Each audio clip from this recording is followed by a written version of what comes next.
আমার স্বামী প্রতিদিন হাড়ভাঙা খাটুনির পর রাতে বাড়ি ফিরত। তারপর কোনো রকমে রাতের খাবারটা খেয়ে বিছানায় শুয়ে ঘুমিয়ে যেত। একদিন আমি আমার স্বামীর বিছানায় নিজে না গিয়ে আমার মাকে শুইয়ে দিয়ে পাশের ঘরে শুয়ে পড়লাম।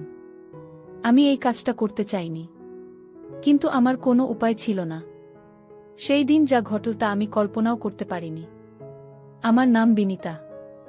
আমার বাবা একজন সৈনিক ছিলেন, কিন্তু আমার জন্মের পর থেকে আমার বাবাকে আমি দেখিনি। মা বলেছিল বাবা যুদ্ধে গিয়ে আর ফেরেনি। তখন আমি আমার মায়ের গর্ভে। এখান থেকে আমাদের জীবন সংগ্রামটা শুরু হয়েছিল। বাবার মৃত্যুর পর মা একটা কেরানির কাজে ঢুকে পড়েছিল সরকারি দপ্তরে। আমাকে দেখাশোনা করার জন্য ২৪ ঘন্টা একজন মাসি থাকত। সে সমস্ত দায়িত্ব নিয়ে করত। মা তাকে খুব বিশ্বাস করত, কারণ সে ছিল আমার মায়ের ছোটবেলার বন্ধু। মা আমাকে খুব বেশি সময় দিতে পারত না। মাসি আমাকে স্নান করানো, টিফিন তৈরি করা, স্কুলে নিয়ে যাওয়া সব করে দিত। এমনকি ছুটির পর আমাকে স্কুল থেকে বাড়ি নিয়ে আসত। বেশ ভালোই চলছিল আমাদের দিন। আমার মায়ের বিয়ে হয়েছিল মাত্র ১৮ বছর বয়সে, আর সেই বছরে আমি জন্মেছি। এখন আমি উচ্চ মাধ্যমিক পাশ করে কলেজে পড়ছি। আশ্চর্যের বিষয় হলো আমি আর আমার মা পাশাপাশি দাঁড়ালেই কেউ বলবে না মা ও মেয়ে, বলবে দুই বোন। মাঝে মাঝে যখন মা ও মেয়ে বাজারে বা কোথাও একসঙ্গে যাই, তখন রাস্তার লোকেরা হা করে তাকিয়ে থাকি। রাস্তার ছেলেদের অনেক কথাও শুনতে হয়, কিন্তু ওসব আমাদের সহ্য হয়ে গিয়েছিল। মা খুব সুন্দরী ছিল। এই বয়সেও ছেলেদের হাড় কাঁপিয়ে দিতে পারত। একদিন আমার সম্বন্ধ দেখতে লোকজনের বাড়িতে। আমার হবু স্বামী আমাকে দেখে পছন্দ করে ফেলল। তারপর আমি এলাম। আমার মা বলল, এই বিনিতা। তারপর রীতিমতো লজ্জায় পড়ে গিয়েছিল আমার হবু স্বামী। যাই হোক, তার সঙ্গে আমার বিয়েটা হয়নি, কারণ তারা অগাধপণ চেয়েছিল, যা আমাদের পক্ষে দেওয়া সম্ভব ছিল না। এমনি করে মাঝে মাঝে সম্বন্ধ আসত। আমার মা বলতো একটা মাত্র মেয়ে, আমরা একটু দেখে শুনে ভালো বাড়িতে বিয়ে দিব। কলেজ লাইফে শেষ হয়ে গেলেও আমার মায়ের পছন্দমতো জামাই পাওয়া গেল না। আমি মায়ের মুখাপেক্ষী হয়ে থাকতাম, যা দেখে দেবে আমি মাথা পেতে নেব। কলেজেও বহু বিয়ের প্রস্তাব পেয়েছিলাম, কিন্তু তাদের জানিয়েছিলাম আমার মা যদি রাজি হয় তাহলে হবে। কিন্তু কলেজেও কোনো ছেলের পছন্দ হয়নি মায়ের। একদিন আমার মাসির আত্মীয়ের এক ছেলে আমাকে দেখতে এলো। ব্যবসা করে ছেলেটি বেশ বড়লোক, দেখতে মন্দ নয়। আমাদের বাড়িতে আসার পর আমাকে দেখে পছন্দ হলো। আমার মায়েরও খুব পছন্দ হলো। তাই বিয়ের তোড়জোড় শুরু হয়ে গেল। কলকাতার নামী ব্যবসায়ী, অগাধ সম্পত্তি। তারা খুব বেশি দেনা পাওনার কথা আমাদের বলেনি। মেয়েটা তাদের দরকার অর্থ নয়। বেশ ভালোভাবেই আমার বিয়েটা হয়ে গেল। মা খুব খুশি ছিল, কিন্তু মেয়েকে বিয়ে দিয়ে বড় একা হয়ে গেল। মাসি আর মা একসঙ্গে থাকত, কারণ মাসির আর অন্য কোনো যাওয়ার পথ ছিল না।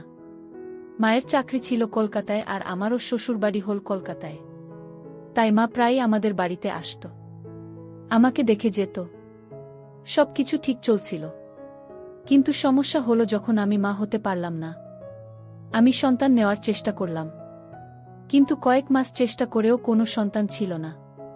এরপর আরও কিছুদিন চেষ্টা করলাম, কিন্তু তাতেও কোনো ফল হলো না। এবার আমার জীবনে দুঃখের অধ্যায় শুরু হলো। আমার কষ্টের চেয়ে মায়ের কষ্ট দ্বিগুণ হলো। তাই যেখানে থেকে যা পরামর্শ পেত আমাকে সেইখানে নিয়ে যেত, কিন্তু কোনো ফল পাওয়া গেল না। মাসি বলল, আমাদের পাড়ায় একটা জাগ্রত মন্দির আছে, ওখানে মানত করলে সন্তান হবেই। আমরা মন্দিরে গেলাম। দেখলাম প্রচুর মানুষের ভিড়, সবারই এই একই দশা আমার মতো, শুধু সন্তান না হওয়ার হতাশা। একজন কাকিমা বলল, এই প্রথম এলে মন্দিরে? আমি বললাম, হ্যাঁ। মন থেকে মানত করো, ভগবান ঠিক মুখ তুলে চাইবে। আমার মেয়ে এখানে মানত করার পর সন্তান এসেছে, তাই আবার এলাম পুজো দিতে। এবার একটু আশার আলো দেখতে পেলাম। ভক্তিভরে পুজো দিয়ে মানত করলাম। এরপর বাড়ি ফিরলাম। তারপর শুরু হলো সন্তান নেওয়ার প্রক্রিয়া আবারও, কিন্তু ভগবান মুখ তুলে চাইল না।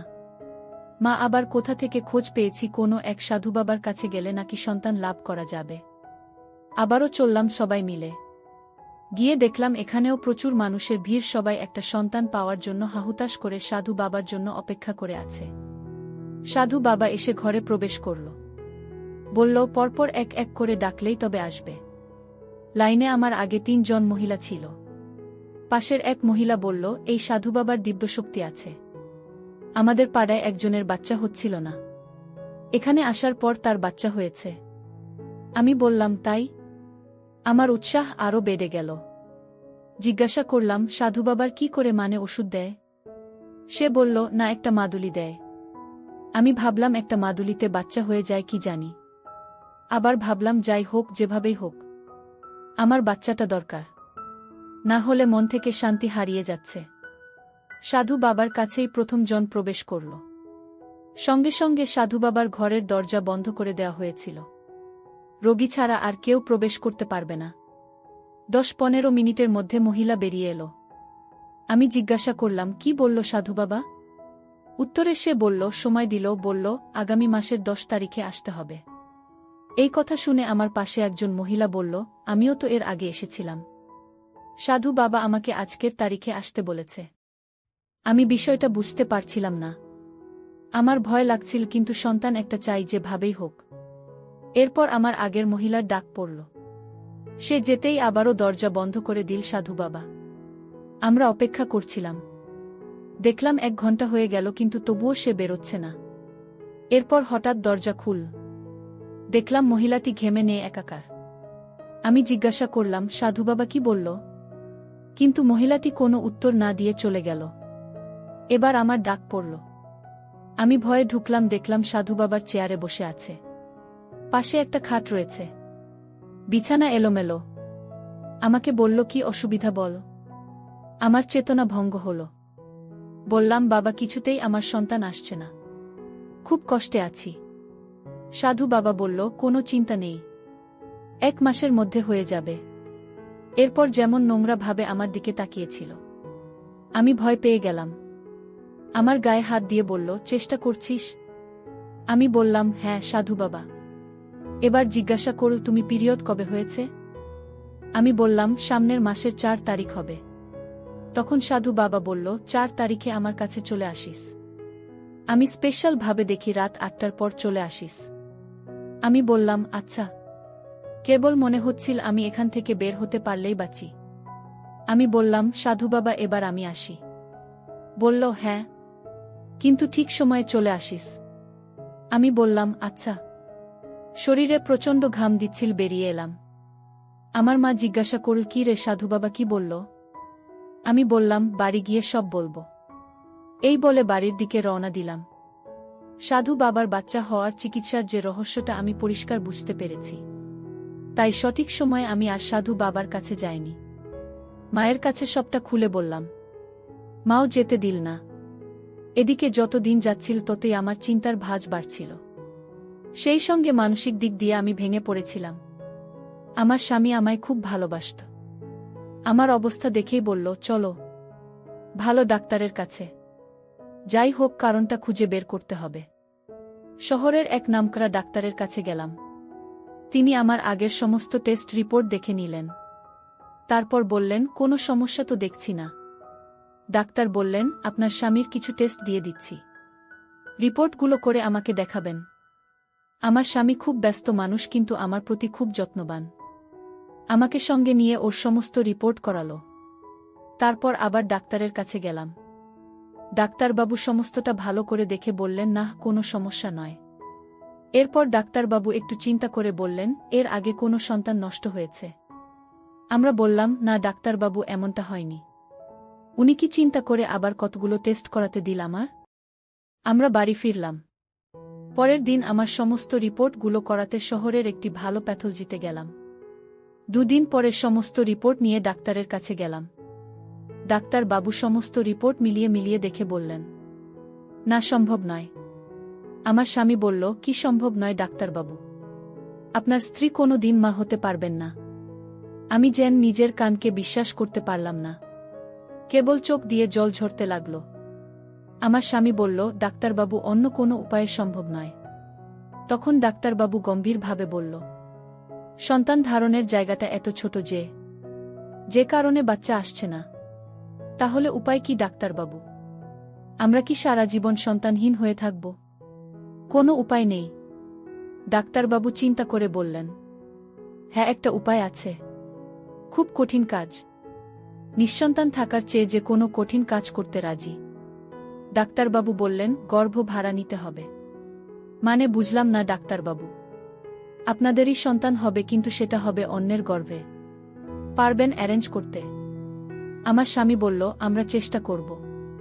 রাস্তা দিয়ে যেতে যেতে আমার স্বামী বলল, তুমি চিন্তা করো না বিনিতা, একটা ব্যবস্থা ঠিক হবে। আমি আর কিছু ভাবতে পারছিলাম না।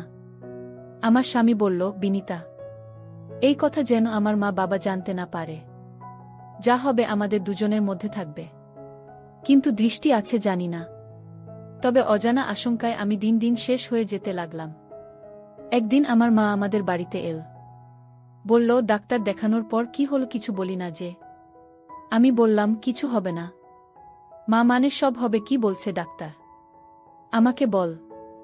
আমি বললাম, আমি কখনো মা হতে পারবো না। মা সমস্ত বিষয়টা শুনে চুপ করে রইল। বলল, একটা উপায় আছে। কি উপায় মা? তোর মাসি রাজি হবে। উত্তরে মা বলল, হ্যাঁ হবে, ও আমাকে না করতে পারবে না। আমি স্বামীকে বললাম, একটু মায়ের কাছে যাব। আমার স্বামী বলল, যাও। মায়ের কাছে এসে মাসিকে ডেকে সমস্তটা বললাম। দেখলাম মাসি কাঁদতে আরম্ভ করে দিয়েছে। আমি বললাম, মাসি তোমার মেয়ের জন্য এটা করতে পারবে না।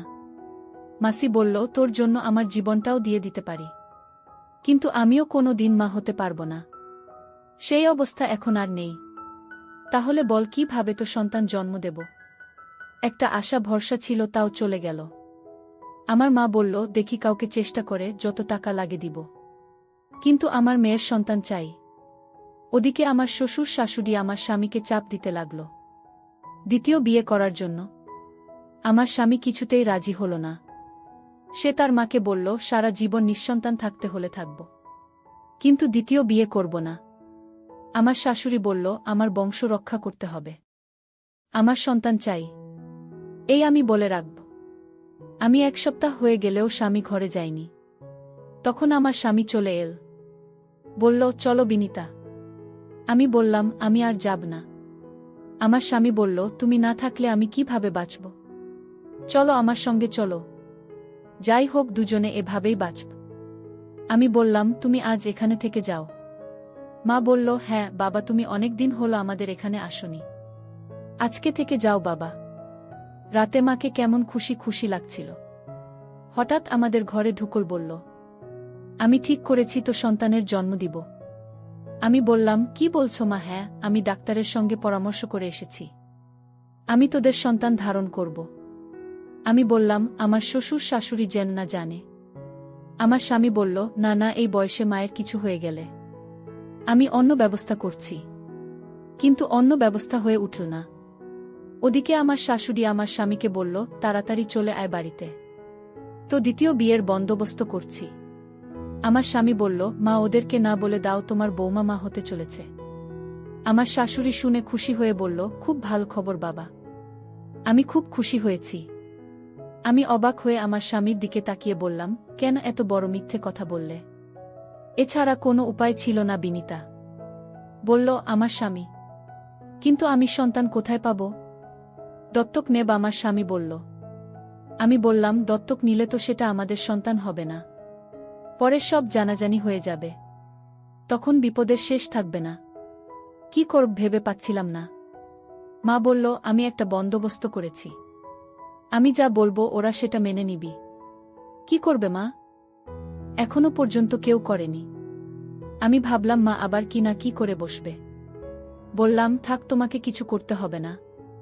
কিন্তু মা শুনল না। ওই দিন সারাদিন ধরে বৃষ্টি চলছিল। আমার স্বামী কাজ থেকে ফিরেছে। রাতে খাওয়া দাওয়ার পর শুতে যাব।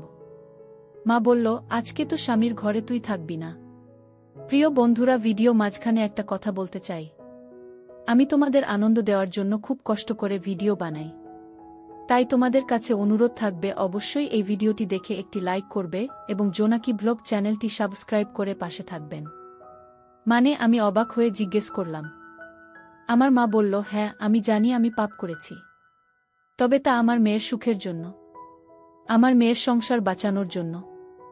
আমি বললাম, কি বলছো মা? মা বলল, আর কথা বাড়াবি না। আমি যা বলছি তাই শোন। আমাকে তোর স্বামীর ঘরে দিয়ে আয়। কিন্তু মা, যদি আমার স্বামী জানতে পারে? না, সে জানতে পারবে না। এরপর অনিচ্ছা সত্ত্বেও আমার মাকে আমার স্বামীর ঘরে দিয়ে আসলাম। তারপর যা প্রয়োজন, যা কিছু করার সব ঠিকঠাক করল। মা 1 মাস না যেতেই মা গর্ভবতী হল। আমিও নকল গর্ভবতী সাজলাম। সেটা কেবলমাত্র আমার মা জানত। আমার স্বামী এরপর নিজের বাড়ি চলে গিয়েছিল, কিন্তু সব সময় খোঁজ রাখত। সঠিক সময়েই আমার মা এক পুত্র সন্তান জন্ম দিল। আমার স্বামী আমাদের ছল চাতুরি কিছুই বুঝতে পারল না। শুধু এটুকু জেনেই ছিল আমি গর্ভবতী। মায়ের সন্তান যখন নিজের মনে করে ঘরে নিয়ে উঠলাম, তখন আমাদের শাশুড়ি খুব খুশি হয়েছিল। শুধু আসল খবরটা কেউ জানল না।